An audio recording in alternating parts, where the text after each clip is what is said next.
You're watching Drakewing Gaming. Enjoy the video. Hey guys and gals, Nary here from Drakewing Gaming. Send me on Twitter, The Gaming Dragon. Today I'm coming back at you with a Let's Play episode of When I Knew You. So y'all, let's go ahead and jump right back into it, shall we? Alarm chain, you were up, and let's go!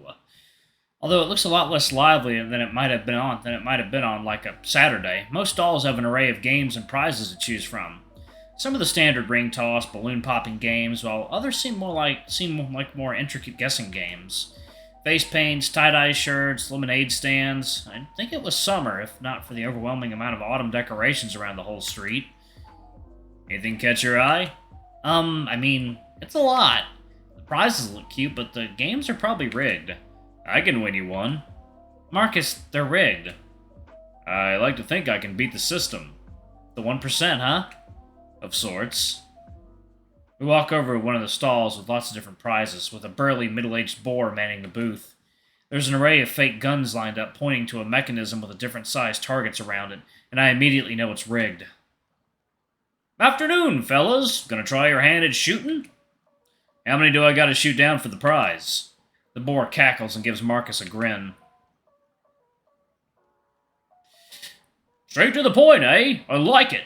Got your eye on something you like? Marcus turns to me expectantly, and although I know he'd be wasting his money if he plays, I decide to entertain his little attempt at impressing me. How about the squid up there? I point to a big white squid with a black mask-like thing around its eyes. The blooper? I thought it was called a bloopy. It's blooper. It's blooper. I'm not that old, you know.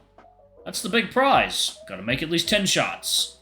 Out of 13. Gotta have real good aim for that one. You a good shot, boy? Guess we'll find out. Marcus slides him a $5 bill, and the booth guy hands him one of the guns, having him feel it out for a bit. Hey, kid! The booth guy addresses me now, taking my attention away from Marcus. Yes? This game's straight, you hear? I see how you're eyeing the targets. The guy fiddled with it, don't you? No, he did, yeah. Ha! I know a cynic when I see one. But yeah, I built this machine myself. I'm a shooter, see? So I like to test out just how good you city boys are at it. And from the looks of you two, I can tell you never held a gun in your lives. Maybe not, but shooting isn't as hard as it looks. Ha! Gutsy! Prove me wrong then, boy. Marcus holds up the long gun to his eye length, aiming at the targets with a stern focus. Whenever you're ready, kid. Marcus glances at me and smiles, as if saying, check this out, and I chuckle at him. Ready. Alrighty then. And with the flip of a switch, the mechanism starts up, and a barrage of targets come up and down in lightning-quick succession. It takes Marcus a moment to regain his focus on the speed, but after that he starts shooting at the targets as they come up. The movement of the mechanism is so quick, it's impossible for me to keep up with the score, but I'm pretty sure he's made at least 6 at this point. He shoots at least 4 more times, and the machine comes to an abrupt stop, and Marcus lowers his gun with a dejected look.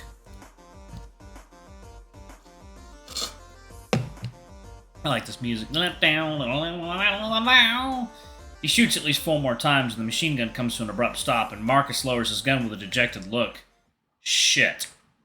What? How much was that? 9 shots. Ha! By 1 point, huh? Can't say I'm not impressed, though. That's more than the average I get here. You got experience, kid? Not really. I used to have a Nerf gun, so I'd practice with that. Plus, COD, I don't think that counts. Well, color me impressed. How about it, Shrimp? Did Wolfie here impress you? He addresses me again. I look at Marcus's hopeful stare. Well, I'll admit, it was more than I expected. Let's just say he did way better than I thought he would. I smile at him, and he brightens up a little. Well then, I think you've earned the squid then, kid. Huh? But I thought it was... Well, it's 9 now. Complaining? Yeah, that's what I thought. The boar takes the big plushie and hands it to Marcus, and he shyly accepts it. Congrats, kid. Marcus awkwardly turns to me and offers the squid triumphantly. Told you. You did. I take it, rubbing its head and avoiding looking Marcus in the eye. Thanks. Sure. Ha! You two dating or not? What are you two blushing about? I feel myself heating up and turn to Marcus for help, but he's just as red as I am. No, we're just... I mean, not exactly, but... We're figuring that out. Ha! That's so. Did the squid clear things up, then? It might have. Glad I could be of some help. Now go win him a prize, shrimp. I nod, feeling like I'm going to pass out from embarrassment. Marcus and I give our thanks and swiftly walk away from the booth, and once we're far enough, I let go of a breath I'd been holding. Jesus Christ! Yeah. Nice guy, though.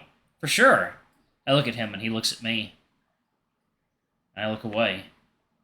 Hey, my turn to win something for you. Oh? Any games in mind? I do, yes. I'll crush your dreams early. You're not beating the test your strength game. I smack his arm. No, you ass! Come on, I remember seeing it somewhere here. I grab his sleeve and drag him to the booth I saw earlier, and he stares at it quizzically. Guess how many jelly beans are in the jar? Guess how many jelly beans are in the jar? Yeah, perfect, huh? Callum, this shit is definitely rigged. Hello there, boys! A tall, lanky badger steps out from inside the booth and gives us a toothy grin. He seems younger than most boothmen, probably in his early 30s. Want to give it a guess? It's totally free! I smugly turn to Marcus, who's looking at the booth guy uneasily. Hear that? It's free! I would have been pissed if it wasn't. So, care to take a guess? Sure, Marcus? Second, Neil. Water time. Pause it. There we go. Alright, guys and gals, and we are back. Let's go ahead and jump back into it, shall we? Okay. If your guess is closer than mine, I'll buy you a funnel cake. So, how do we play this game? The booth guy slides us a small paper slip each, with even smaller pencils to go with it, then taps on the jar full of jelly beans.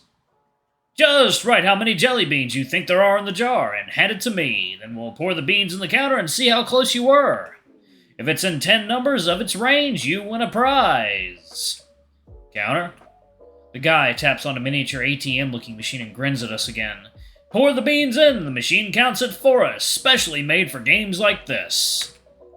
Is that what people do with their time? Oh, shut up, isn't it cool? It's something, alright. Well, go ahead and write your guesses, boys. We both take our slips and cover it in our hands, staring each other down. What you gonna write down? Wouldn't you like to know? I want to hear how laughably wrong you are. Or you'll try to cop my genius. Try to copy my genius, not cop my genius. Doubt it, babe. Don't babe me. We're enemies right now, because if I win, you'll buy me a funnel cake. I never agreed to that. You wouldn't? You and that pleading look of yours. I chuckle mischievously and return my attention to the booth, where the guy uncomfortably smiles at us. Embarrassed, I focus on the jar and switch my brain on. Alright, considering the size of the jar in each bean, I'd have to guess it's well over 100, maybe even 200. Guessing a high number might be inaccurate, but a low number seems unlikely, too. Let's go low. It can't be that many, right? I write down 156 on my slip, and it can't be more than 200, or less than 100, so this seems like a safe bet. Ready? Yep. Alrighty then, hand of the slips and I'll... Actually, could we maybe reveal the numbers until after you've counted? Ah, well, I don't see why not. He nervously chuckles and starts pouring the jelly beans through the opening of the machine. A small screen starts rolling through different numbers, counting all of them. In an instant, the numbers stop, and the screen reveals the answer. Damn. 231 jelly beans! How about it? What are your answers, fellas? Cal? I reveal my number, disappointed. 156. Marcus shows me his, and I groan again. 188. Guess I win. God damn it. After begrudgingly buying him the cake, we visit a few more booths and play more games, but I don't really win much more. Eventually, we just sit on one of the benches on the empty sidewalk, watching people pass by their own little dates or family outings.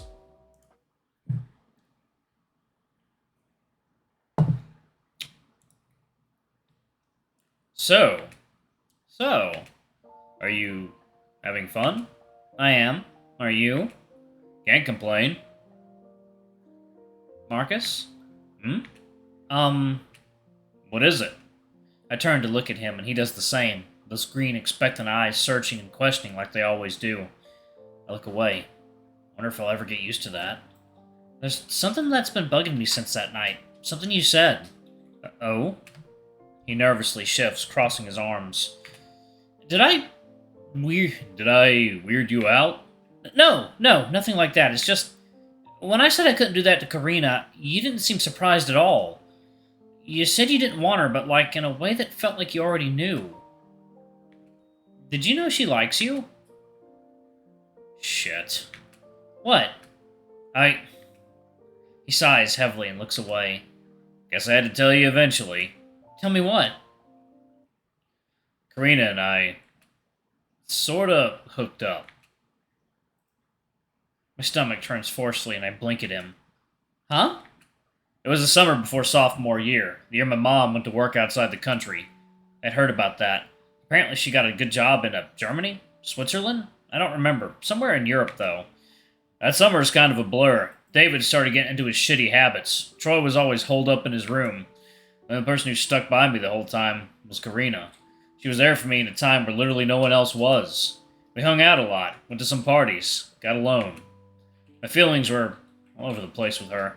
I guess I sort of felt so grateful for her that I confused it for a crush. He glances at me, and after seeing my face, he quickly looks away in guilt. We were together for that summer, but after a while, it kind of just clicked that it wasn't there. What wasn't there? I don't know. Anything. A spark or something that made me want her as more than a friend. Just wasn't there. He turns to me, looking me straight in the eye. I love Karina. She's a good friend, someone I can really rely on. But she's not someone I can see myself with. Why not? Huh? There has to be a reason, right? What is it? It's a lot of things. She's someone who cares a lot about her status, her reputation. Someone who wants people to see her as someone special and unique and make it seem effortless. She likes the attention. She likes being special. And you don't like that about her? He grunts thoughtfully. It's not that I don't like it. I just know she'd want me to be like her. She'd want us to both be special. You don't want that? People treat you differently when they think they can get something out of you. Sometimes I felt that was what Karina wanted, to feel special because she'd be with me. But not the romantic sense, and like I'm dating the school quarterback sense. I like to think she's not so vain, but sometimes I'm not so sure. Alright, I'm going to go ahead and pause it right there, y'all. Thank y'all so much for watching. Don't forget to like, comment, subscribe, ring that notification bell, and check out our Patreon, YouTube memberships if you can. It always helps. Anyway, I love you all, and I'll see y'all in the next video. Bye-bye!